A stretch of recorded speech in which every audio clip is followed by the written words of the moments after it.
Few people imagine that behind the grand doors of Buckingham Palace there was a quiet love for simple sweets. While the world saw a queen of duty, those who worked close to her noticed something softer. A slice of chocolate biscuit cake after a long day. A careful spoon of ice cream during a warm afternoon.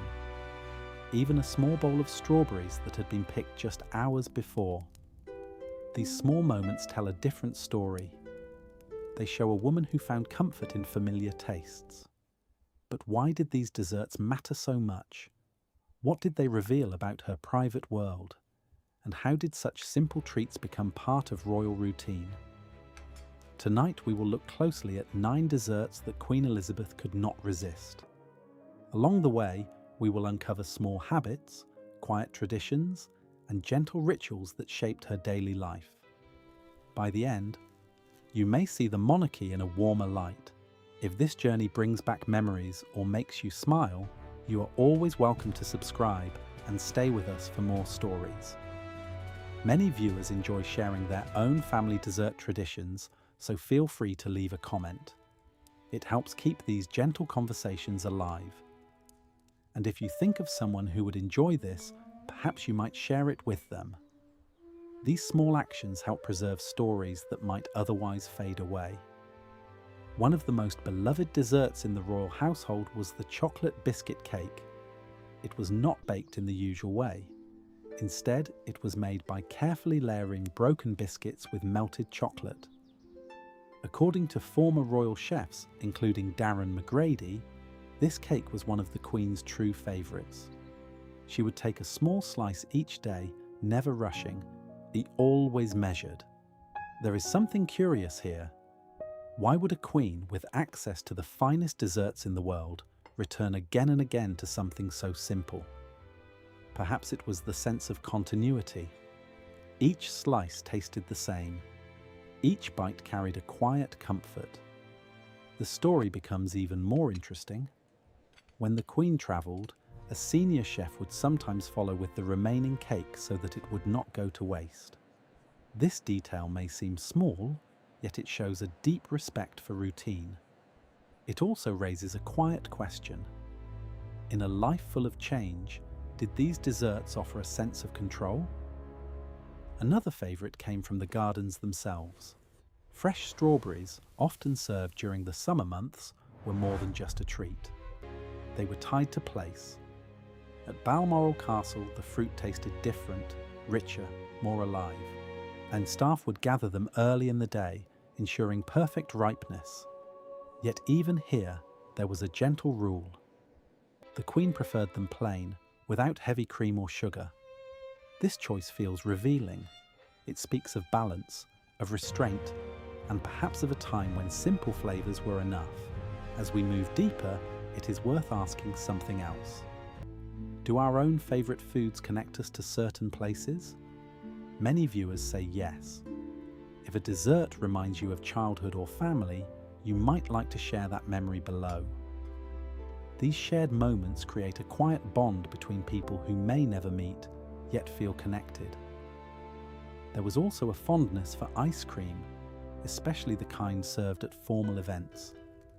During state banquets, small portions would be carefully prepared, often shaped with precision.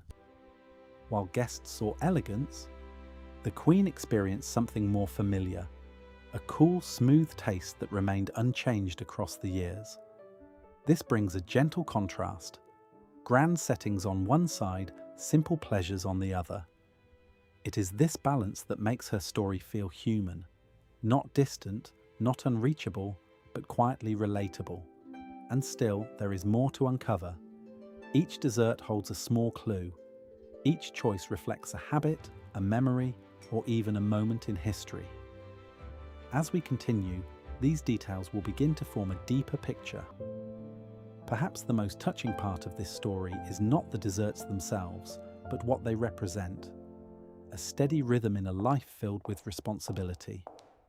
A quiet pause between duties.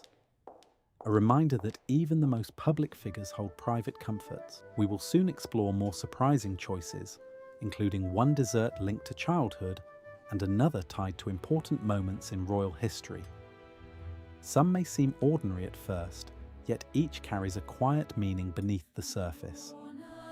Stay with us, and if you enjoy these calm journeys, you might consider subscribing so you do not miss future stories. Your presence here truly matters, and your thoughts are always welcome. Now let us continue this gentle exploration and discover what these desserts reveal next. The story is only beginning, and its deeper meaning will soon unfold before us all. As we continue, the story becomes a little more personal. Beyond the well-known chocolate biscuit cake and fresh strawberries, there were other desserts that quietly followed the Queen through different stages of her life. Some were tied to childhood. Others appeared during formal moments. Each one adds another gentle layer to her story. One such dessert was the simple sponge cake, often filled with jam and light cream. It may sound ordinary, but in royal settings, even the most familiar dish was prepared with great care. The sponge was always soft, never dry. The jam was often made from fruits grown on royal estates. This dessert was sometimes served during afternoon tea, a daily ritual that remained steady for decades. There is something comforting about this image. A quiet table, a warm cup of tea, a small slice of cake. Even in a life shaped by duty, this moment stayed unchanged.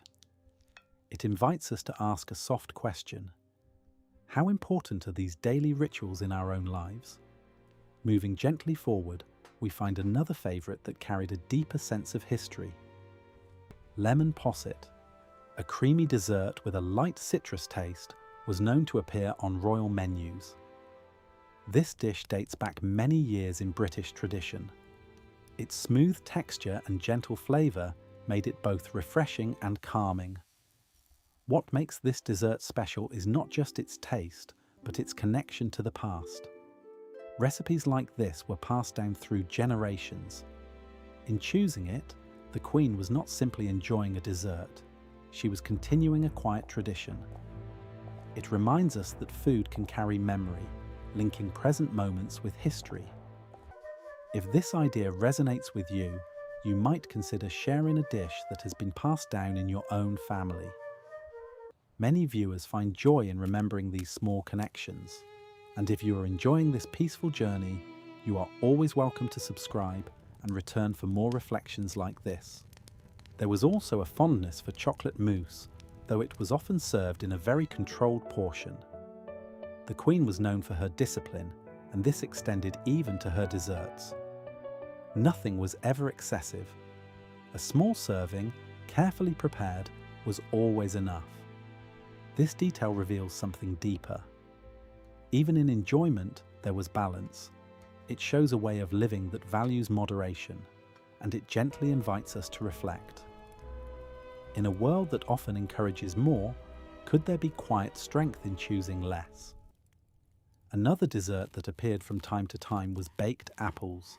Warm, soft, and lightly sweet, they offered a different kind of comfort.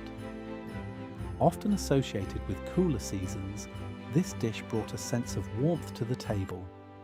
It was not grand, but it was deeply satisfying. There is a subtle beauty here. Not every pleasure needs to be elaborate. Sometimes the simplest dishes bring the greatest comfort. This idea echoes throughout the Queen's choices. Again and again, we see a preference for calm, familiar flavours, rather than bold or unusual creations. As the years passed, her habits remained remarkably consistent. Former staff often spoke of how little her preferences changed. This steadiness is both surprising and revealing. In a world of constant movement, she held on to small certainties. Then we come to a dessert that feels almost playful.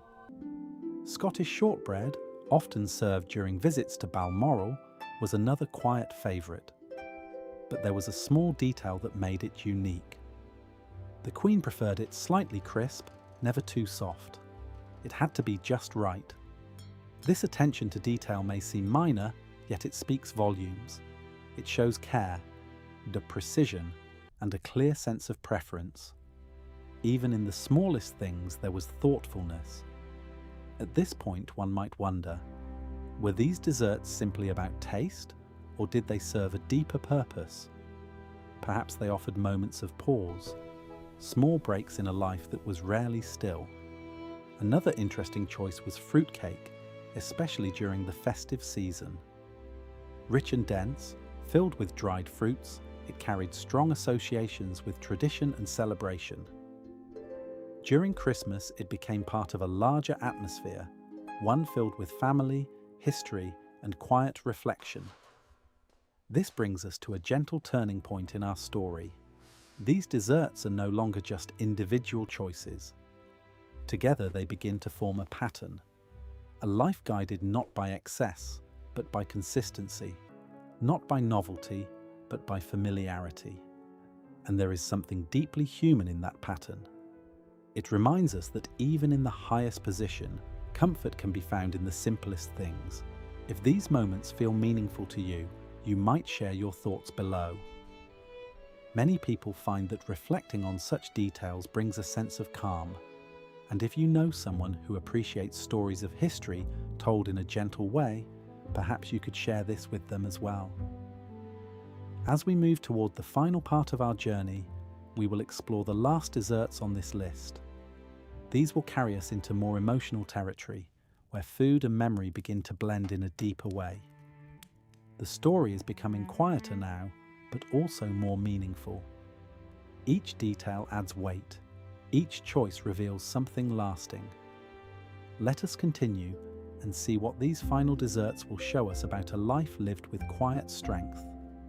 As we enter the final part of this gentle journey, the desserts begin to feel less like simple choices and more like quiet reflections of a long life. Each one carries a story, not only of taste, but of time passing, seasons changing, and memories being formed in silence. One dessert that remained close to the Queen's heart was the humble rice pudding. Warm, soft, and lightly sweet, it was often served in the evenings. According to reports from royal staff, this dish brought a sense of calm at the end of the day. It was not rich or complex, yet it offered something deeper, a feeling of rest. There is something touching in this detail. After long hours of duty, meetings, and decisions, the day would end with something so simple. It invites a quiet question. What small habits bring us comfort when the day is done? Another dessert, less often mentioned but still meaningful, was the classic trifle. With its layers of sponge fruit custard, ivy and cream, it carried a sense of celebration. It was often seen during family gatherings where the atmosphere was softer, more private. In these moments, the Queen was not only a monarch, she was part of a family. The trifle, placed at the centre of the table, became a shared experience. It reminds us that food often brings people together, even in the most formal households. Then there was something even simpler, a small bowl of fresh fruit, carefully selected and neatly arranged. This choice may seem modest, yet it reflects a lifelong habit of balance. Even among richer desserts, there was always room for something light and natural. This steady preference tells us something important. The Queen's relationship with food was never about indulgence alone. It was about rhythm, care, and consistency.